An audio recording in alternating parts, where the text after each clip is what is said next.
ఓం నమ శివాయ శ్రీమాత్రే నమ. మిత్రులకి శ్రేభిలాషులకి అలాగే నన్ను ఎంతగా ఆదరిస్తున్న యూట్యూబ్ ప్రేక్షకులందరికీ కూడా పేరు పేరు ధన్యవాదాలు. మిత్రులారా, మీ అందరికీ కూడా ఆ పరాదేవత ఎల్లవెల్లలా మీతో ఉండి మీ మనోవాంఛ నెరవేర్చాలని మనస్ఫూర్తిగా కోరుకుంటున్నాను. చాలామంది మిత్రులు అక్క చెల్లెళ్ళు మెయిల్స్లోను కామెంట్స్లోనూ గురువుగారు మాకు విశేషమైన పుణ్యఫలం కలగాలి, అలాగే విశేషమైన కోరికలు తీర్చే ఉపాయం కావాలి, డబ్బులు ఖర్చు కాకూడదు, మేము ఇంట్లో చేసుకోవాలి, తేలిగ్గా ఉండాలి, ఏదైనా చెప్పండి అని చాలామంది అడగడం జరిగింది.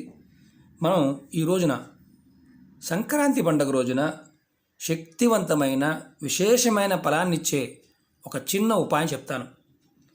మనకి జనవరి 14, 15 తారీఖుల్లో ఈ ఉపాయం చేయాలి. మనం కంటికి కనిపించే ప్రత్యక్ష దైవం సూర్యుడు. మనం సూర్య భగవానుని సూర్యనారాయణుడు అంటాం. ఎందుకంటే ఆయన సూర్యభగవానుడు మనకి ఆరోగ్యాన్ని, ఐశ్వర్యాన్ని, ఆయుష్ని, సమస్తాన్ని ఇవ్వగలిగే శక్తి కలిగిన ప్రత్యక్ష దైవం. ఎవరైతే ఈ ఉపాయాన్ని సంక్రాంతి పండుగ రోజున చేస్తారో వారి జీవితంలో విశేషమైన కోరికలు నెరవేరుతాయి, విశేషమైన పుణ్యఫలం లభిస్తుంది. అక్షయమైన పుణ్యఫలం లభించాలంటే సంక్రాంతి పండుగ రోజున ఈ తేలికైన ఉపాయం చేయండి. ఎలా చేయాలి, ఏ విధంగా చేయాలి తెలియచేస్తాను. మీకు ఈ వీడియో నచ్చినట్లయితే లైక్ చేయండి, నా ఛానల్ని సబ్స్క్రైబ్ చేసుకోండి, పక్కనే ఉన్న గంట సింబల్ని యాక్టివేట్ చేసుకోండి, 10 మంది మిత్రులకి షేర్ చేయండి. మనం ప్రతిరోజు కూడా సూర్యభగవానుడికి అర్ఘ్యం ఇస్తూ ఉంటాం. కొంతమంది చేస్తూ ఉంటారు, కొంతమంది చేయలేరు. అలా మీకు ఎవరికైతే ప్రతిరోజు అర్ఘ్యం ఇవ్వడం వీలు కాని వారు సంక్రాంతి పండుగ రోజున తప్పకుండా సూర్యభగవానుడికి అర్ఘ్యం ఇవ్వండి. అది కూడా మీరు ఆడవారైనా, మగవారైనా, పిల్లలైనా ఎవరైనా చేయవచ్చు. మీ మనసులో ఉన్న కోరికలు, విశేషమైన కోరికలు నెరవేరడానికి అవకాశం ఉంటుంది. అలాగే ఒక చిన్న మంత్రాన్ని జపిస్తే మీ అదృష్టం అనేది మీ చేతుల్లో ఉంటుంది. అది ఎలా చేయాలో చెప్తాను. మనకి అర్ఘ్యం ఇవ్వడం వల్ల ఎంతో పుణ్యఫలం వస్తుంది. అది కూడా మకర సంక్రాంతి రోజున సూర్యదేవుడికి అర్ఘ్యం ఇవ్వడం వల్ల. అలాగే ఈ ఉపాయాన్ని 14వ తారీఖు, 15వ తారీఖు 2 రోజులు కూడా చేయవచ్చు. మకర సంక్రాంతి రోజు ఉదయం మీరు స్పష్టంగా చదవగలిగితే, మీరు చక్కగా స్నానాది కార్యక్రమాలు ముగించుకొని పూజాది కార్యక్రమాలు ముగించుకున్న తర్వాత అయినా, అంటే ఉదయం 6 నుంచి 8 లోపు మాత్రమే ఈ పని చేయాలి. ఆదిత్య హృదయం మీకు స్పష్టంగా చదవగలిగితే చదవండి. ఒకవేళ చదవడం రాకపోతే ఆదిత్య హృదయం ఫోన్లో అన్నా వినండి, సూర్యుడికి అర్ఘ్యం ఇచ్చి. ఇది మొదటి పాయింట్.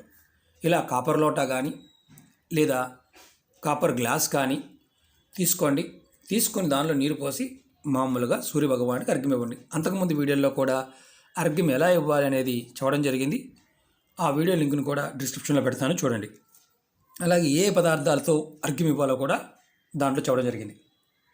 అలాగే మీరు సంక్రాంతి పండుగ రోజున ఈ మంత్రం చదువుతూ మీరు అర్ఘ్యం ఇస్తే మీలో మీ మనసులో ఉన్న విశేషమైన కోరికలు నెరవేరడానికి అవకాశాలు ఉంటాయి.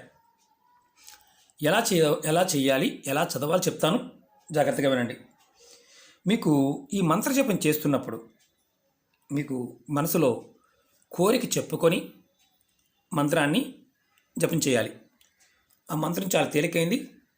మంత్రం చెప్తాను, అలాగే వీడియో డిస్క్రిప్షన్ బాక్స్లో కూడా పెడతాను, చూడండి. ఓం హ్రీం హ్రీం సూర్యాయ నమః. మళ్ళీ చెప్తాను, ఓం హ్రీం హ్రీం సూర్యాయ నమః. ఈ మంత్రం చాలా తేలికైంది, విశేషమైన ఫలితాన్ని ఇస్తుంది. మనం పండగ రోజున ఈ ఉపాయం చేయటం వల్ల మనం ఇంకా బాగా అద్భుతంగా ఫలితం రావాలనుకున్నప్పుడు మన దగ్గరలో ఉన్న నది కానీ, పారే నీళ్లు కాలువ కానీ వెళ్ళి ఉదయం 6 దగ్గర నుంచి 8 గంటల లోపు నీళ్ళలో నిలబడి అలాగే స్వామివారికి అర్ఘ్యం ఇస్తూ ఈ మంత్రాన్ని జపం చేయండి. విశేషమైన ఫలితం వస్తుంది. మనకి ఇది చేసిన తర్వాత అంటే ఎలాంటి ఫలితం కలుగుతుందంటే, మన మనసులో కోరికలు నెరవేరడం కాదు, మనకి అక్షయ పుణ్యఫలం అంటే అంతులేని పుణ్యఫలం లభిస్తుంది. అలాగే ఈ పండగ రోజున మీ పెద్దలకి, మరణించిన వారు ఎవరైతే ఉంటారో వారికి వారి పేరు మీద పేద బ్రాహ్మణుడికి దానం చేయండి. అలాగే వారి పేరు మీద ఒక పూట ఆహారాన్ని కూడా దానం చేయండి. మిత్రులారా, ఒకటి గుర్తుంచుకోండి, మనం ఏది చేస్తున్నా సరే మన సంపాదనలో ఒక్క రూపాయి అయినా సరే దానంగా చేయాలనేది మన శాస్త్రం చెప్తున్న మాట. కారణం ఏంటంటే మనం ఏదైనా పట్టుకు వెళ్తాము అంటే అది దానం, ఓన్లీ దానం మాత్రమే. దాన ధర్మాల్లో విశేషమైన శక్తి ఉంటుంది. మనం ఏదైతే నేచర్కి ఇస్తామో నేచర్ మనకు అది తిరిగిస్తుంది. అందుకని చాలా వరకు చేస్తూ ఉంటారు. మనకున్న మానసిక స్థితి ఏంటంటే ఏదైనా సరే ఫలితాన్ని ఆశించి చేస్తాం.